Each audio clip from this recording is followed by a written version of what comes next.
ചില സമയത്ത് എക്സസ് സ്പീഡിൽ പോയി കഴിഞ്ഞാൽ ഡീറെയിൽമെൻ്റ് ഉണ്ടാകും. അങ്ങനെയൊന്നും ആരും എക്സസ് സ്പീഡിലൊന്നും പോകത്തില്ല, കാരണം ഇത് ജോലിയെ സംബന്ധിക്കുന്ന കാര്യമാണല്ലോ. റെയിൽവേയിലെ എല്ലാ ജീവനക്കാരും വളരെ ഹാർഡായിട്ട് വർക്ക് ചെയ്യുന്ന ആൾക്കാരാണ്. പക്ഷേ ഈ എഞ്ചിനീയറിംഗ് സ്റ്റാഫിന് അർഹതപ്പെട്ട പരിഗണനയോ അംഗീകാരങ്ങളോ കിട്ടുന്നുണ്ടോ എന്ന് നമുക്ക് വളരെ ബുദ്ധിമുട്ടാണ്. ഏറ്റവും കൂടുതൽ ജീവനക്കാർ ട്രെയിൻ ഇടിച്ച് മരിച്ചിട്ടുള്ളത് ഈ ഗ്യാങ് സ്റ്റാഫുമാരാണ്. ഇത് ഇന്ത്യൻ റെയിൽവേയിലെ ഓഫീസർമാരുടെ വിചാരം ലോക്കോ പൈലറ്റുമാർ എന്തോ ഈ ഭൂമിയിലെ പ്രകൃതി ഉണ്ടാക്കിയിട്ടുള്ള ജീവികളല്ല, മറ്റെന്തോ ജീവജാലങ്ങളാണ് എന്നുള്ള ധാരണയില്ല. അവർക്ക് ഈ മെലാട്ടോണിനൊന്നും ഉറക്കോ രാത്രിയൊന്നും പ്രശ്നമല്ല.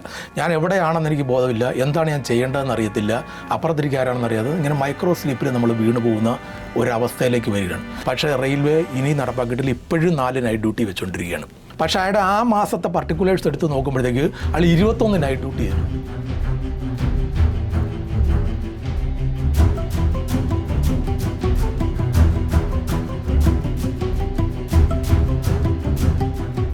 ദുരന്തങ്ങളൊക്കെ, ഈ തീവണ്ടി അപകടങ്ങളൊക്കെ നമ്മളിങ്ങനെ കേട്ടിട്ടുണ്ട് പല സമയത്ത്. എന്തുകൊണ്ടായിരിക്കും അങ്ങനെയുള്ള വൻ ദുരന്തങ്ങളൊക്കെ ഉണ്ടാവുന്നത്? അതൊക്കെ ആരുടെ മിസ്റ്റേക്ക് ആയിരിക്കും? പ്രധാനമായിട്ട് മിസ്റ്റേക്കുകൾ വരുന്നത് ഒന്ന് റെയിൽ ട്രാക്ക്, പിന്നെ ട്രാക്കിൻ്റെ ഡിഫക്റ്റ്. ഇപ്പം നമ്മൾ ഒരു ഡീറെയിൽമെൻ്റൊക്കെ ആലോചിക്കുകയാണെന്നിരിക്കുക. ഡീറെയിൽമെൻറ്റ് വരികയാണെങ്കിൽ ട്രാക്കിന് എന്തെങ്കിലും തരത്തിലുള്ള റെയിൽ ക്രാക്കുകൾ ഉണ്ടാകുന്നു, വെൽഡ് ഫെയിലിയർ ഉണ്ടാകുന്നു, അല്ലെങ്കിൽ ഇതിൻ്റെ മിസ് അലൈൻമെൻറ്റ് ഉണ്ടാകും. അലൈൻമെൻറ്റ് കറക്റ്റ് ആയിരിക്കണം, മിസ് അലൈൻമെൻറ്റ് വന്നു, ട്രാക്കുകൾ നമ്മൾ അലൈൻമെൻ്റ് അത് വന്നു. സ്പ്രെഡ് ഗേജ് ഉണ്ട്, ഗേജിൻ്റെ വീതി കറക്റ്റ് ആയിരിക്കണം, ആ ഗേജ് സ്പ്രെഡ് ഗേജ് വരുന്നു. ഇങ്ങനെയൊക്കെയുള്ള ചില സ്ലീപ്പറുകളൊക്കെ കുറേ പൊട്ടിപ്പോയി. ഇങ്ങനെയൊക്കെയുള്ള ചില സ്ഥലങ്ങളിൽ സമയത്തൊക്കെ ട്രാക്കിൻ്റെ ഡിഫക്റ്റ് മൂലം, അല്ലെങ്കിൽ ക്രോസ് ഓവർ പോയിന്റുകളൊക്കെ ഉണ്ടല്ലോ, ഒരു സ്റ്റേഷനിൽ നിന്ന് കയറിയിട്ട് ഇങ്ങനെ പല ലൈനുകളിൽ കൂടെ കയറി ഇറങ്ങി പോകുന്നു. ആ ക്രോസ് ഓവർ പോയിന്റുകളിൽ, ലൂപ്പ് പോയിന്റ്, ഈ ഇങ്ങനെയുള്ള സ്ഥലങ്ങളിലൊക്കെ എന്തെങ്കിലും പ്രശ്നം ട്രാക്കിലുണ്ടെങ്കിലും പ്രോബ്ലം ഉണ്ടാവാറുണ്ട്. പിന്നെ എൻജിൻ്റെ ഏതെങ്കിലും ഭാഗങ്ങൾ പൊട്ടി വീണ്, വല്ല ട്രാക്ഷൻ, അതിനകത്ത് വലിയ ട്രാക്ഷൻ മോട്ടറുകളൊക്കെ അതിൻ്റെ അടിയിലുണ്ട്, അത് ഏതെങ്കിലും പൊട്ടി വീഴുകയോ ഒക്കെ ചെയ്ത് കഴിഞ്ഞാൽ അത് ഒടിഞ്ഞിട്ട് അങ്ങനെ ഡീറെയിൽമെൻറ്റ് ഉണ്ടാകാറുണ്ട്. കമ്പാർട്ട്മെൻറ്റുകൾക്കാണെങ്കിലും ഹോട്ട് ആക്സിൽ എന്നൊക്കെ പറഞ്ഞുകൊണ്ട് അതിൻ്റെ ബെയറിങ് ചൂടായിട്ട് ഹോട്ട് ആക്സിലുണ്ടായി ആക്സിൽ ഒടിഞ്ഞ് വീഴുക, അതിൻ്റെ സസ്പെൻഷൻ സ്പ്രിങ് ഒക്കെ ഉണ്ട്, സ്പ്രിങ് പൊട്ടിപ്പോയി കഴിഞ്ഞാൽ സംഭവിക്കുക. അങ്ങനെയൊക്കെയുള്ള ഒരുപാട് കാരണങ്ങൾ റെയിൽവേയുണ്ട്. പിന്നെ കർവിനകത്ത് ലോക്കോ പൈലറ്റിൻ്റെ പോയിന്റ് ഓഫ് വ്യൂവിൽ നോക്കുകയാണെങ്കിൽ കർവുകളിൽ സ്പീഡ് റെസ്ട്രിക്ഷൻ കൊടുത്തിട്ടുണ്ട്. ആ സ്പീഡ് റെസ്ട്രിക്ഷൻ കറക്റ്റായിട്ട് നമ്മൾ അഡ്യർ ചെയ്യണം. ലൂപ്പ് ലൈനിൽ 15 കിലോമീറ്റർ സ്പീഡിലാണ് പോകേണ്ടത്. ചില സമയത്ത് എക്സസ് സ്പീഡിൽ പോയി കഴിഞ്ഞാൽ ഡീറെയിൽമെൻ്റ് ഉണ്ടാകും. അങ്ങനെയൊന്നും ആരും എക്സസ് സ്പീഡിലൊന്നും പോകത്തില്ല, കാരണം ഇത് ജോലിയെ സംബന്ധിക്കുന്ന കാര്യമാണല്ലോ. അങ്ങനെ ആരും പോകത്തില്ല. എൻക്വയറി നടത്തി കഴിഞ്ഞാൽ എല്ലാം റെക്കോർഡിംഗ് ആണ്. എത്ര സ്പീഡിൽ പോയി എന്നുള്ളത് ഇന്ന സെക്കൻഡിൽ എത്ര സ്പീഡിൽ പോയി എന്നുള്ളതൊക്കെ അതിനകത്ത് റെക്കോർഡിംഗ് ആണല്ല, അതൊന്നും ചെയ്യാൻ പറ്റത്തില്ല. പിന്നെ ലൂപ്പ് ലൈനിലെ സ്പീഡിൻ്റെ കോഷൻ സ്പോട്ട് എന്ന് പറഞ്ഞിട്ട് എഞ്ചിനീയറിംഗ് സ്റ്റാഫ് വർക്ക് ചെയ്യുന്ന സ്ഥലങ്ങളുണ്ട്. ആ സ്ഥലങ്ങളിൽ നമുക്ക് സ്പീഡ് റിസ്ട്രിക്ഷൻ തന്നിട്ടുണ്ടായിരിക്കും. അവിടെ എക്സസ് സ്പീഡിൽ പോയി കഴിഞ്ഞാൽ സംഭവിക്കാം. അങ്ങനെയൊക്കെ ഡീറെയിൽമെൻറ്റിന് ഒരുപാട് കാര്യങ്ങളുണ്ട്. പിന്നെ എന്തെങ്കിലും തരത്തിൽ വെള്ളപ്പൊക്കമൊക്കെ വരുന്നു, പെട്ടെന്ന് തന്നെ വെള്ളപ്പൊക്കം അല്ല മണ്ണിടിച്ചിലൊക്കെ വന്നു. മണ്ണിടിച്ചിൽ വന്നിട്ട് കൊങ്കൺ റെയിൽവേയിലൊക്കെ ഉണ്ടല്ലോ, പെട്ടെന്ന് മണ്ണിടിച്ചിൽ വന്നിട്ട് ട്രെയിൻ അതിൻ്റെ മുകളിൽ കയറുന്നു. പിന്നെ ചിലപ്പോൾ സിഗ്നൽ സംവിധാനങ്ങളിൽ ഉണ്ടാകുന്ന പിഴവുകൾ മൂലം ഒരുപാട് സ്ഥലത്ത് ഹെഡ് ഓൺ കൊളിഷനും റിയർ കൊളിഷനും ഒക്കെ സംഭവിച്ചിട്ടുണ്ട്. ഓക്കെ സർ, 36 വർഷത്തെ അനുഭവങ്ങളിൽ നല്ല ഓർമ്മകളൊക്കെ ഉണ്ടാവും. അങ്ങനെ 1-2 ഓർമ്മകൾ ഷെയർ ചെയ്യാൻ പറ്റും? ഞാൻ 2018 ഫ്ലഡ്. അപ്പം എറണാകുളം നോർത്തിൽ നിന്ന് പാലരുവി എക്സ്പ്രസ് പാലക്കാട്ടേക്ക് വർക്ക് ചെയ്ത് വരികയാണ്. ചാലക്കുടി പാലത്തിന് കുറച്ച് മുമ്പ് തന്നെ ഡേഞ്ചർ സിഗ്നൽ കാണിച്ച് വണ്ടി നിർത്തിയിട്ട് പറഞ്ഞ് പാലം കുറച്ച് പ്രശ്നാവസ്ഥയിലാണ്, വളരെ സ്ലോയിൽ വരണമെന്ന് പറഞ്ഞ് അവിടെ നിന്നുകൊണ്ട്. അപ്പം ഞങ്ങൾ നോക്കുമ്പോൾ അതിൻ്റെ റിവറിൻ്റെ എംബാങ്ക്മെൻ്റ് ഉണ്ടല്ലോ, മണൽത്തിട്ടകളൊക്കെ വെള്ളം അന്നേരം പൊങ്ങി വരികയാണ് ചാലക്കുടി പുഴയിൽ. മണൽത്തിട്ടൊക്കെ ഇടിഞ്ഞിരിക്കുകയാണ്. പക്ഷേ ഡേഞ്ചർ ഒരു കണ്ടീഷനിലല്ല. ഞങ്ങളുടെ വണ്ടി പോയതോടുകൂടി അവിടെ നിർത്തി, പിന്നെ ട്രാഫിക് അവിടെ സ്റ്റോപ്പ് ചെയ്തു. അപ്പോൾ ഞങ്ങളുടെ വണ്ടി അവിടെ കടത്തിവിട്ടു, വളരെ സ്പീഡ് റെസ്ട്രിക്ഷനിൽ വളരെ സ്ലോയിൽ ആ വീട് കടത്തിവിട്ട് തൃശ്ശൂരെത്തിയപ്പോഴാണ് ഞങ്ങൾ അറിയുന്നത് ചാലക്കുടി പാലമൊക്കെ പ്രശ്നമായി, സ്റ്റേഷനിൽ വരെ വെള്ളം കയറി. ചാലക്കുടിയിൽ കുറച്ച് പ്രശ്നമായിരുന്നു. അതിനുശേഷം തൃശ്ശൂരിൽ നിന്ന് ഞങ്ങൾ വിടുമ്പോഴത്തേക്ക്, തൃശ്ശൂരിൽ നിന്ന് വിട്ട് കഴിഞ്ഞാൽ പിന്നെ അകമല എന്ന് പറഞ്ഞുകൊണ്ടൊരു ഒരു ഭാഗമുണ്ട്, ഒരു കട്ടിങ് ആണ്, ഒരു മലമ്പ്രദേശം. അകമലയിൽ എപ്പോഴും മഴ പെയ്ത് കഴിയുമ്പോഴത്തേക്ക് അവിടെ പാറയൊക്കെ പിന്നെ പൊട്ടി വീണിട്ട് വെള്ളച്ചാട്ടം ഉണ്ടാകും, മണ്ണിടിച്ചിലുണ്ടാവുകയൊക്കെ ചെയ്യുന്ന സ്ഥലങ്ങളാണ്. അപ്പോൾ അവിടെ വന്നു കഴിഞ്ഞപ്പോഴത്തേക്ക് ഞങ്ങളുടെ താഴത്തെ ലൈനിൽ ഉണ്ട്, ഡൗൺ ലൈനിൽ അങ്ങനെ സംഭവിച്ചിട്ടുണ്ട്, അപ്പ് ലൈനിൽ കുഴപ്പമില്ല. അപ്പോൾ ഇവിടെയൊക്കെ ആൾക്കാർ എഞ്ചിനീയറിംഗ് സ്റ്റാഫ് ഇങ്ങനെ നിരന്ന് നിൽക്കുകയാണ്, എഞ്ചിനീയറിംഗ് സ്റ്റാഫ് ഇത് നോക്കാനായിട്ട്. ഞാൻ അതിനു മുമ്പ് എഞ്ചിനീയറിംഗ് സ്റ്റാഫിനെ പറ്റിയിട്ട് നമുക്കൊരു വലിയൊരു കാര്യം പറയാനുണ്ട്. നിങ്ങൾ കണ്ടിട്ടുണ്ടാവും, ഗ്യാങ് സ്റ്റാഫിനെ കണ്ടിട്ടുണ്ടാവും, പാളങ്ങൾ. റെയിൽവേയിലെ എല്ലാ ജീവനക്കാരും വളരെ ഹാർഡായിട്ട് വർക്ക് ചെയ്യുന്ന ആൾക്കാരാണ്. പക്ഷേ അവർക്കെല്ലാം ചിലപ്പോൾ പലയിടത്തും പരിഗണനകൾ കിട്ടിയിട്ടുണ്ടാവും. പക്ഷേ ഈ എഞ്ചിനീയറിംഗ് സ്റ്റാഫിന് അർഹതപ്പെട്ട പരിഗണനയോ അംഗീകാരങ്ങളോ കിട്ടുന്നുണ്ടോ എന്ന് നമുക്ക് വളരെ ബുദ്ധിമുട്ടാണ്. റെയിൽവേ ട്രാക്കിൽ കൂടെ ഇവർ 10-20 കിലോ വെയിറ്റുള്ള ബാഗും തൂക്കിയിട്ട് ഒരു കയ്യിലൊരു സ്പാനറും ഒരു കയ്യിൽ വേറെ ഒരു ചുറ്റികയും പിടിച്ചുകൊണ്ട് മഴയായാലും വെയിലായാലും രാത്രിയായാലും പകലായാലും ഇവരിങ്ങനെ നിരന്തരം ചെക്ക് ചെയ്തുകൊണ്ടിരിക്കുകയാണ്. Railway safety begins with track safety എന്നാണ് പറയുന്നത്. ട്രാക്കിൻ്റെ സേഫ്റ്റി അതിലാണ് അടിത്തറ, റെയിൽവേയുടെ പിന്നെ സേഫ്റ്റിയുടെ അടിത്തറ എന്ന് പറയുന്നത്. അപ്പോൾ ആ അടിത്തറയ്ക്ക് ആ അസ്ഥിവാരം ഉറപ്പിക്കുന്ന ആളുകളാണ് ഇവർ.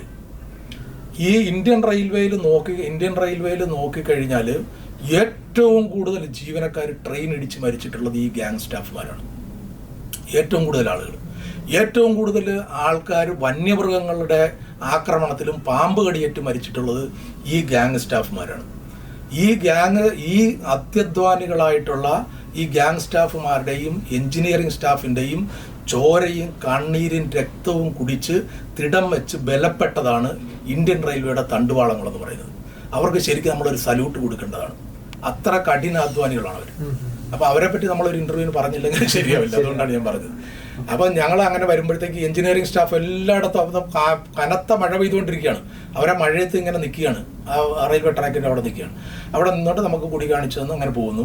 പിന്നെ വന്നപ്പോൾ ഭാരതപ്പുഴ, അവിടെ കുഴപ്പമില്ല തോന്നുന്നു, ഭാരതപ്പുഴ പാലത്തിൻ്റെ അവിടെ വരുമ്പോഴത്തേക്ക് ഭാരതപ്പുഴ പാലത്തിൽ ഇതുപോലെ തിരമാലകൾ ഇങ്ങനെ ഓളങ്ങൾ മാറി തിരമാലകളായി അതിങ്ങനെ പൊങ്ങി വരികയാണ്. അവിടെയും പിന്നെ സ്റ്റാഫ് മുന്നിൽ നടന്ന് നമ്മളെ പാലം കടത്തി വിട്ടു. മാന്നന്നൂർ റെയിൽവേ സ്റ്റേഷനിൽ വന്നപ്പം വണ്ടി നിർത്തിയിട്ട് പറഞ്ഞു, ട്രാക്കിൽ വെള്ളം കയറിയിരിക്കുന്നു, ഭാരതപ്പുഴയിൽ നിന്ന് ട്രാക്കിലേക്ക് വെള്ളം കയറിയിട്ടുണ്ടെന്ന് പറഞ്ഞു. വെള്ളം കയറി കഴിഞ്ഞപ്പം അന്നേരം വെള്ളം കയറി കഴിഞ്ഞാൽ എത്ര ലെവലിൽ വെള്ളം ഉണ്ട് എന്നുള്ളതൊക്കെ വലിയ പ്രശ്നങ്ങളാണ്. കാരണം റെയിൽ ലെവൽ വരെ വെള്ളം വന്നു, റെയിലിന് മുകളിൽ വെള്ളം വന്നു കഴിഞ്ഞാൽ ആദ്യം ഗ്യാങ് സ്റ്റാഫ് നടന്നു പോയിട്ട് വണ്ടിയെ പൈലറ്റ് ചെയ്യണം. പൈലറ്റിംഗ് എന്ന് പറഞ്ഞു കഴിഞ്ഞാൽ എങ്ങനെയാണെന്ന് വെച്ച് കഴിഞ്ഞാൽ ഈ ഗ്യാങ് സ്റ്റാഫ് നോക്കി പോകും, റെയിൽവേ ട്രാക്കുകൾ നോക്കി പോകും. ട്രെയിൻ അതിൻ്റെ പുറകിൽ വാക്കിംഗ് സ്പീഡിലാണ് പോകുന്നത്. അല്ല വേറെ സ്പീഡിൽ അയാൾ നടക്കുന്ന വേഗത ഒരു ഗ്യാപ്പ് ഇട്ടിട്ട് അയാൾ നടക്കുന്ന വേഗതയിൽ വാക്കിംഗ് സ്പീഡിൽ നടന്നു പോകണം. പിന്നെയും വെള്ളം കൂടി കഴിഞ്ഞാൽ അവരുടെ സൂപ്പർവൈസർ വന്നിട്ടൊക്കെ അത് പെർമിറ്റ് ചെയ്യണം. ഒരുപാട് കയറി കഴിഞ്ഞാൽ പറ്റത്തില്ല. കാരണം ഇതിൻ്റെ അടിയിൽ, എഞ്ചിൻ്റെ അടിയിലൊക്കെ ട്രാക്ഷൻ മോട്ടറും അങ്ങനെയുള്ള കാര്യങ്ങളൊക്കെ ഉണ്ട്. അതിനകത്തൊക്കെ വെള്ളം കയറി കഴിഞ്ഞാൽ അത് ലക്ഷക്കണക്കിന് രൂപ വിലയുള്ള സാധനം. അപ്പോൾ ഞങ്ങളവിടെ മാന്നന്നൂർ നിർത്തി കഴിഞ്ഞ് കുറച്ച് കഴിഞ്ഞപ്പോഴത്തേക്ക് മഴയൊന്ന് കുറഞ്ഞു കഴിഞ്ഞപ്പോഴത്തേക്ക് ഇറങ്ങുന്നു എന്ന് പറഞ്ഞു, വെള്ളം ഇറങ്ങുന്നു എന്ന് പറഞ്ഞു കഴിഞ്ഞപ്പോഴത്തേക്ക് ഞങ്ങളെ വിട്ട് അവിടെ ചെന്നപ്പോഴത്തേക്ക് അവിടെ ഒന്ന് കാണിച്ചു. എന്നിട്ട് ഇതുപോലെ പൈലറ്റ് ചെയ്തു. ആൾ മുമ്പിൽ നടന്ന്, അതെൻ്റെ ജീവിതത്തിൽ ആദ്യത്തെ ഒരു അനുഭവമാണ്. ആൾ മുമ്പിൽ നടന്ന് ഞങ്ങൾ പതുക്കനെ പുറകിന് ഇങ്ങനെ ട്രെയിൻ മൂവ് ചെയ്ത് ഒറ്റപ്പാലത്ത് വന്നു കഴിഞ്ഞപ്പോൾ തൊട്ടപ്പുറത്ത് ഇത് ഒരുപാട് ലെവലിൽ വെള്ളം കയറി കഴിഞ്ഞു. അതുകൊണ്ട് ഒറ്റപ്പാലത്ത് ടെർമിനേറ്റ് ചെയ്തു, ഞങ്ങളുടെ വണ്ടി അവിടെ നിർത്തി. പക്ഷെ ഒറ്റപ്പാലത്ത് വരുമ്പോൾ എന്താണെന്ന് വെച്ചാൽ റോഡുകളിലെല്ലാം വെള്ളം കയറിയിട്ട് റോഡ് ട്രാഫിക് എല്ലാം ബ്ലോക്കായി നിൽക്കുകയാണ്. അപ്പോൾ ഒരുപാട് യാത്രക്കാർ പലയിടത്തും സ്ട്രാൻഡഡ് ആയി പോയിട്ടുള്ള ആൾക്കാരെല്ലാം അവിടെ ഇങ്ങനെ കുടുങ്ങിയിരിക്കുകയാണ്. അവർക്ക് എങ്ങനെയെങ്കിലും ഒന്ന് പോയി കിട്ടിയേ കൊള്ളാം. പക്ഷേ ഇത് പാലക്കാട്ടേക്ക് പോകത്തില്ല. അപ്പം റെയിൽവേക്ക് ഇങ്ങനെയൊക്കെയാണ് ഒരു പരിപാടി ഉള്ളത്. എങ്ങനെയാണെന്ന് വെച്ച് കഴിഞ്ഞാൽ ഒരു ട്രെയിൻ അവിടെ വന്നിട്ട് അവിടെ നിന്ന് പോകാൻ പറ്റത്തില്ലെങ്കിൽ പിന്നെ പാലക്കാട്ട് വന്നിട്ട് 10 മണിക്ക് വന്നിട്ട് വൈകുന്നേരം 4 മണിക്കാണ് തിരിച്ചു പോകേണ്ടത്.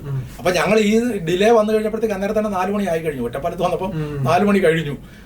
ഉച്ചയ്ക്ക് ഊണൊന്നും കഴിച്ചിട്ടില്ല, രാവിലെ കാപ്പി കുടിച്ചിട്ട് കയറിയതാണ്. ഉച്ചയ്ക്ക് ഊണും ഭക്ഷണങ്ങളൊന്നും കഴിച്ചിട്ടില്ല. അപ്പോൾ റെയിൽവേ അവിടുത്തെ അതോറിറ്റീസ് വിളിച്ചിട്ട് പറഞ്ഞു, ഈ ട്രെയിൻ ഒറ്റപ്പാലത്ത് നിന്ന് തിരിച്ച് പാലരുവിയായിട്ട് പോകാൻ പറഞ്ഞു. പാലക്കാട്ടേക്ക് വരാൻ മാർഗ്ഗമില്ല, തിരിച്ച് പാലരുവി. അപ്പം ഞങ്ങളുടെ വർക്കിംഗ് അവേഴ്സ് കൂടി, ഒരുപാട് കൂടി. പക്ഷെ നമ്മൾ ആ സമയത്ത് നമ്മൾ വർക്കിംഗ് അവേഴ്സോ ജോലി ഭക്ഷണം കഴിച്ചില്ലെന്നുള്ളതൊന്നും നോക്കേണ്ട കാര്യമില്ല. ആ സമയത്ത് ആ ഒരു എസെൻഷ്യൽ സർവീസാണ്. ഈ ആൾക്കാരിങ്ങനെ കുടുങ്ങി നിൽക്കുകയാണ്, അവരെ എങ്ങനെയെങ്കിലും എത്തിക്കുക എന്നുള്ളത്.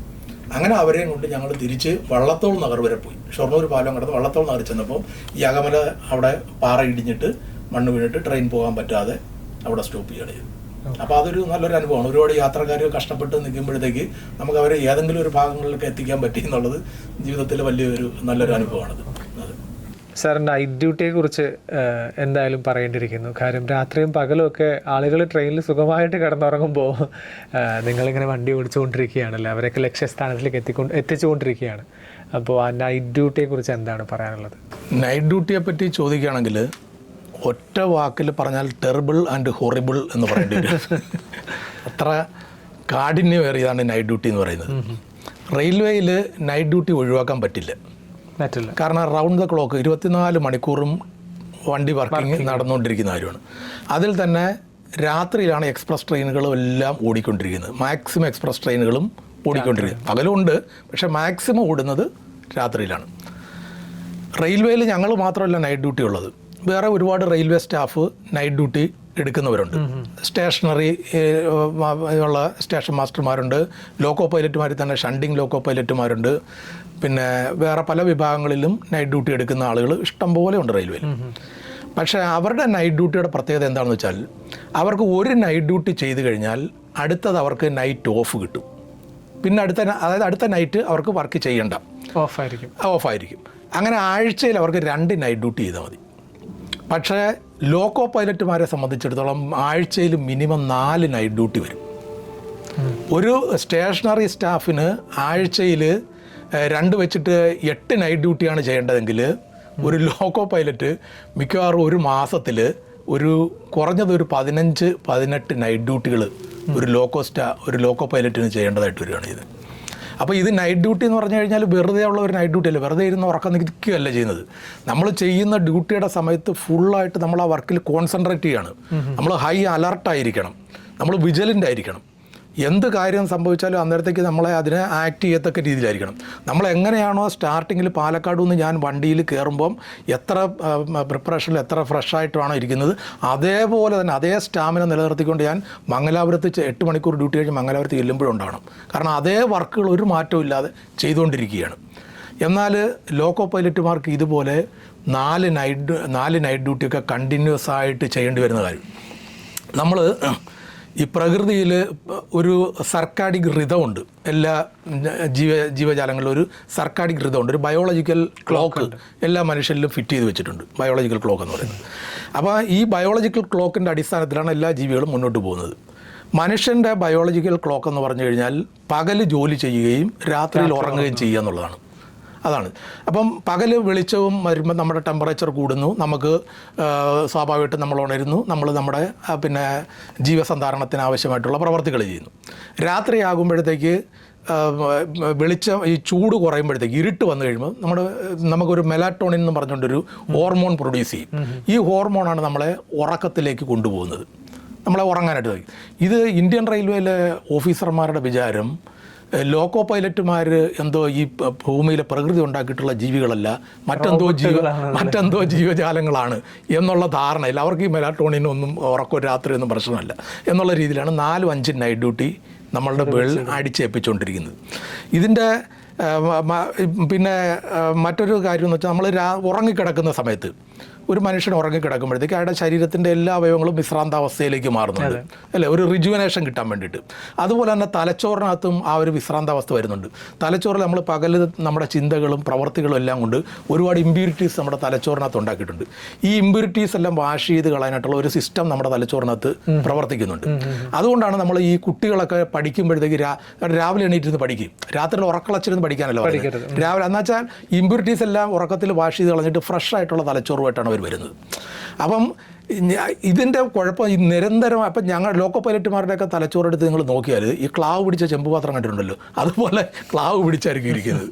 അപ്പം ഇതിൻ്റെ കുഴപ്പം എന്താണെന്ന് വെച്ച് കഴിഞ്ഞാൽ നമുക്കൊരു പിന്നെ റിഫ്ലക്സ് ആക്ഷൻ എന്ന് പറയും. നമ്മൾ ഒരു സംഭവം വന്നു കഴിഞ്ഞാൽ പെട്ടെന്ന് നമുക്കത് പ്രവർത്തിക്കണം. ലോക്കോ പൈലറ്റുമാർക്ക് റിഫ്ലക്സ് ആക്ഷൻ വളരെ ആവശ്യമുള്ളതാണ്. ഒരു കാര്യം കണ്ടു കഴിഞ്ഞാൽ ഉടനെ പ്രവർത്തിച്ചിരിക്കണം.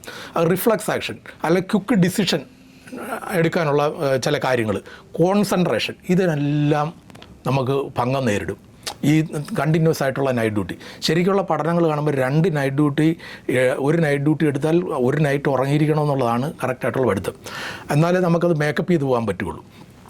അപ്പോൾ ഈ കാര്യങ്ങളെല്ലാം ഉണ്ടാകുമ്പോഴത്തേക്കുള്ള പ്രശ്നം എന്താണെന്ന് വെച്ചാൽ ഞങ്ങളെല്ലാം അനുഭവിക്കുന്ന മൈക്രോ സ്ലീപ്പിലേക്ക് നമ്മൾ വീണു പോവാണ്. മൈക്രോ സ്ലീപ്പിലേക്ക് വീഴുമ്പോഴത്തേക്ക് ഒരു 4 സെക്കൻഡ് മുതൽ ഒരു 3-4 മിനിറ്റ് വരെ ഈ മൈക്രോ സ്ലീപ്പ് നീണ്ടുപോകാം.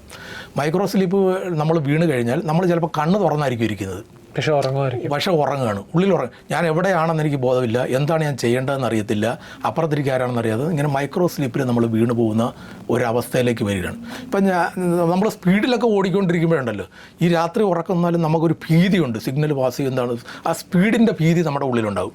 അപ്പോൾ നമ്മൾ മൈക്രോ സ്ലീപ്പ് വീണാൽ നമ്മളിങ്ങനെ നോക്കിക്കൊണ്ടിരിക്കും. പക്ഷേ ചില സ്ഥലങ്ങളിൽ സ്റ്റേഷനുകളൊക്കെ ലൂപ്പ് ലൈനിലേക്ക് വണ്ടി കയറുമ്പോൾ സ്പീഡ് കുറച്ചിട്ട് 15 കിലോമീറ്റർ സ്പീഡിലാണ് പോകുന്നത്. അപ്പോൾ 15 കിലോമീറ്റർ സ്പീഡിൽ ഇങ്ങനെ വണ്ടി പോകുമ്പോഴത്തേക്ക് നമ്മൾ ചിലപ്പോൾ 3ാമത്തെ നൈറ്റൊക്കെ ആയിരിക്കും, തണുത്ത കാറ്റ് വരുന്നുണ്ടാവും, ഇരുട്ടുണ്ട്, വേഗത വളരെ കുറവാണ്. അപ്പം നമ്മളിങ്ങനെ ഇരുന്ന് വരുമ്പം നമ്മളിങ്ങനെ പതുക്കനെ ഇങ്ങനെ ഉറങ്ങുന്നത്. പെട്ടെന്നാണ് ഒരു ഞെട്ടുന്നത്. തൊട്ട് മുമ്പിലാണ് ചുവപ്പ് സിഗ്നൽ കാണുന്നത്. ചുവപ്പ് സിഗ്നൽ പെട്ടെന്ന് നമ്മുടെ മുമ്പിൽ കാണുകയാണ്. അപ്പോൾ നമ്മുടെ ചുവപ്പ് സിഗ്നൽ പാസ് ചെയ്ത് കഴിഞ്ഞാൽ സർവീസിൽ നിന്ന് റിമൂവാണ്. പെട്ടെന്ന് നമ്മളങ്ങ് ഞെട്ടി ഉണരുകയാണ്. ആ ഭീതി നമ്മുടെ ഉള്ളിലുള്ളതാണ് ഞെട്ടി ഉണരുന്നത്.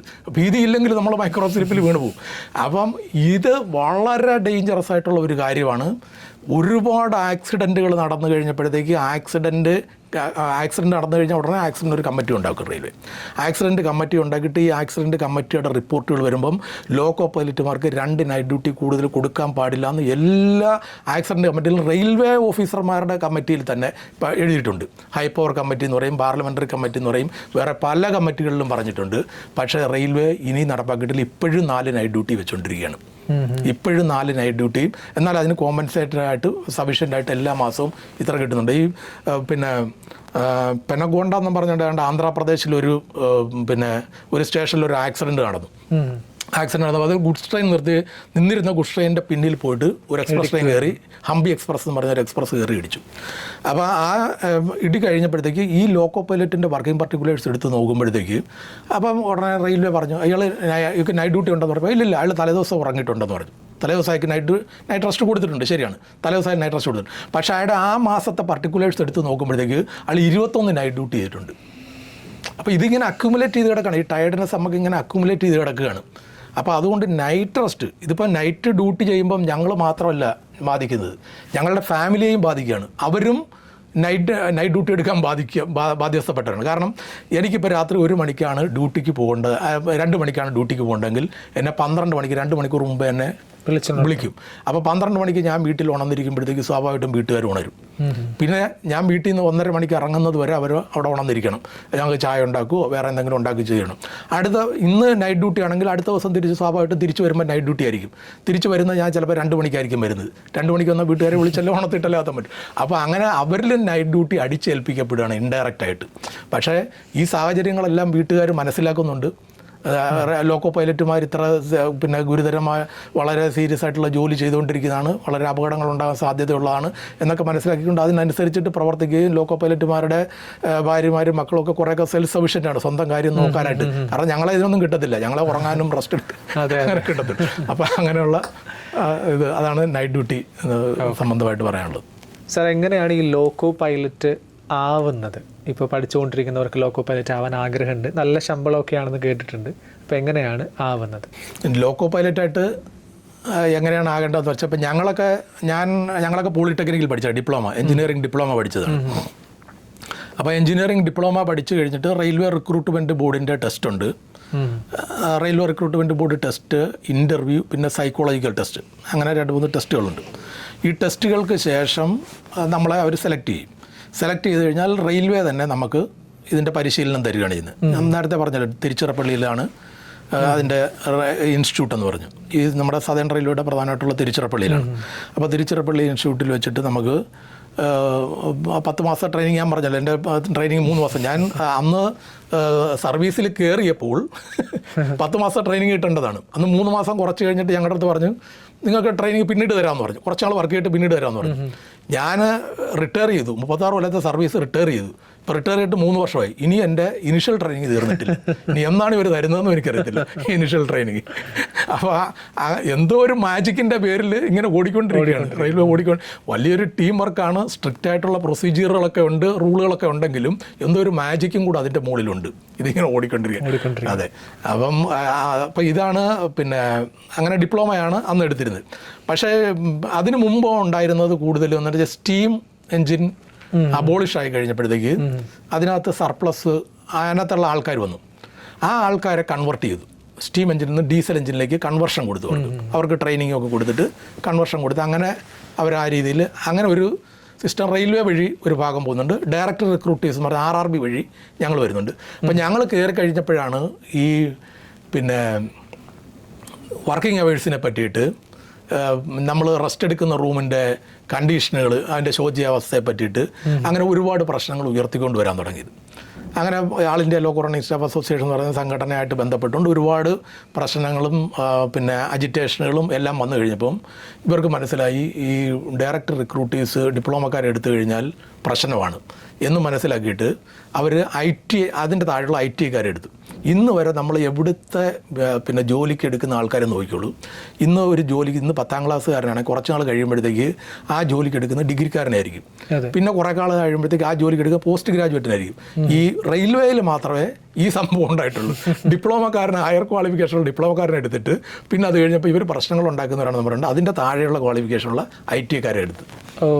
അപ്പോൾ IT ഇതേ സിസ്റ്റത്തിൽ തന്നെയാണ് RRB ടെസ്റ്റും ഇൻ്റർവ്യൂവും സൈക്കോ ടെസ്റ്റും ട്രെയിനിങ് എല്ലാം കഴിഞ്ഞിട്ട് വേണം അവരും വരാനായിട്ട്. ഇപ്പോൾ ഒരുപാട് പേര് വർക്ക് ചെയ്യുന്നുണ്ട്. പക്ഷേ നിലവിലിപ്പം വർക്ക് ചെയ്യുന്നവർ ബിടെക്കുകാരും എംടെക്കുകാരുമാണ്. അവർക്ക് അപ്ലൈ ചെയ്യാം. അപ്പോൾ അവർ അപ്ലൈ ചെയ്ത് കഴിയുമ്പോഴത്തേക്ക് ബിടെക്കും എംടെക്കും, കാരണം ജോലി വലിയൊരു പ്രശ്നമാണല്ലോ. ജോലി ഞാനിപ്പോൾ റെയിൽവേയെ പറ്റിയിട്ട് എന്ത് കുറ്റങ്ങൾ പറഞ്ഞാലും ഞാൻ റെയിൽവേയെ പറ്റി കുറ്റം പറയത്തില്ല. ഒരു റെയിൽവേ ജീവനക്കാരനും ക്ലാസ് 3 എംപ്ലോയിയും ക്ലാസ് 4 എംപ്ലോയീസോ അല്ല ആരായാലും റെയിൽവേയെ പറ്റിയിട്ട് കുറ്റം പറയത്തില്ല. കുറ്റം പറയുന്ന മുഴുവൻ റെയിൽവേ അഡ്മിനിസ്ട്രേഷൻ, അവിടുത്തെ ബ്യൂറോക്രസിയെ പറ്റിയിട്ടാണ്. ബ്യൂറോക്രസി നടപ്പാക്കുന്ന അവരുടെ പിടിവാശികൾ, അവരൊരു സമാന്തര ഗവൺമെൻറ് പോലെ പോവുകയാണ്. അവരുടെ പിടിവാശികൾ, അവരുടെ നിയമങ്ങൾ, കോടതി പറഞ്ഞാലും അവർ നടപ്പാക്കാത്ത നിയമങ്ങൾ, അങ്ങനെ ബ്യൂറോക്രസിയെ പറ്റിയിട്ടാണ് നമ്മൾ പറയുന്നത്. റെയിൽവേയെ പറ്റി നമ്മൾ ഒരിക്കലും ഒരു കാരണവശാലും കുറ്റം പറയത്തില്ല. റെയിൽവേ എന്ന് പറഞ്ഞു കഴിഞ്ഞാൽ ഇന്ത്യക്ക് ഏറ്റവും അത്യാവശ്യമായിട്ടുള്ള ഒരു സ്ഥാപനമാണ്. ഓക്കെ, ലോക്കോ പൈലറ്റിൻ്റെ ലൈഫ് സ്റ്റോറീസാണ് നമ്മൾ ഇന്ന് ഗസ്റ്റ് റൂമിലൂടെ കേട്ടത്, കണ്ടത്, അറിഞ്ഞത്. ശരിക്കും നമുക്ക് വലിയൊരു തിരിച്ചറിവായിരുന്നു അല്ലേ? പുതിയൊരു കാര്യമാണ് നമ്മൾ അറിഞ്ഞത്, മനസ്സിലാക്കിയത്, അനുഭവങ്ങളാണ് കേട്ടത്. എന്തായാലും ഇന്നത്തെ ഗസ്റ്റ് റൂം ഇവിടെ പൂർണ്ണമാകുന്നു. വീണ്ടും ഇതുപോലെയുള്ള അതിഥികളുമായി ഒന്നിക്കാം. അതുവരേക്കും നന്ദി, നമസ്കാരം.